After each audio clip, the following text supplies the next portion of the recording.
ಏನ್ ಮಾಡ್ತಿದ್ಯಕ್ಕ ಒಂಚೂರು ಸಾರು ಕೊಟ್ಟಿಯೇ ಏ ಸಾರು ಮಾಡಿಲ್ವೇ ಯಾಕೆ ಚಿಕ್ಕ ಹಿಂಗೇನು ಇಕ್ದೆ ಇವತ್ತು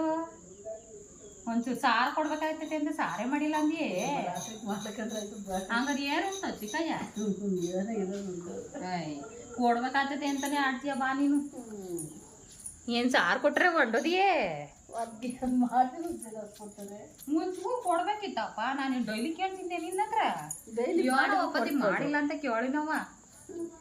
ಎಲ್ಲರಿಗೂ ಹಿಂಗೆ ಮಾಡಿಯೇ ಬಾ ಸಾಯಂಕಾಲಕ್ಕೆ ನಾನು ಹೆಸರು ಕಾಳು ಮಾಡ್ತೀನಿ ಕೊಡ್ತೀನಿ ಬಾ ಎಲ್ಲೋಗ್ಯಾರೆ ಮತ್ ನೀನಿಲ್ಲ ಇದೆಯಾ ನಾನಿನ್ನೇನು ಮಾಡ್ಬೇಕು ಕೂತಿದ್ದೀನಿ ಅಡ್ಕ ಹೊಡ್ಕೊಂಡು ಅವ್ರು ಇರ್ತಾವ ಮಾತಾಡ್ಕೊಂಡು ಅಯ್ಯೋ ಅವಳು ಅಳ್ತೋದ್ನಂತಲ್ಲ ಯಾಕ ಅಲ್ಲ ಕಣಕ್ಕ ಆ ಪಕ್ಕದ ಮನೆ ಪಾರ್ವತಿ ಯಾರು ಹೇಳ್ದಳೆ ಕೇಳ್ದಳೆ ಬೆಳಕಾಗ ಹೋದಿ ಹೊರ್ಟೋಗ್ಯಾಳಂತೆ ಅವ್ರ ಮಾವನ ಜೊತೆ ಮದುವೆ ಮಾಡ್ಬೇಕು ಅನ್ಕೊಂಡಿದ್ರಲ್ವೇ ಪಾಸ್ ಮಾಡಿ ಅಲ್ಲ ಹೊರ್ಟೋದ್ಲಂತಲ್ಲಕ್ಕ ನೀನ್ ನೋಡ್ಲಿಲ್ವೇ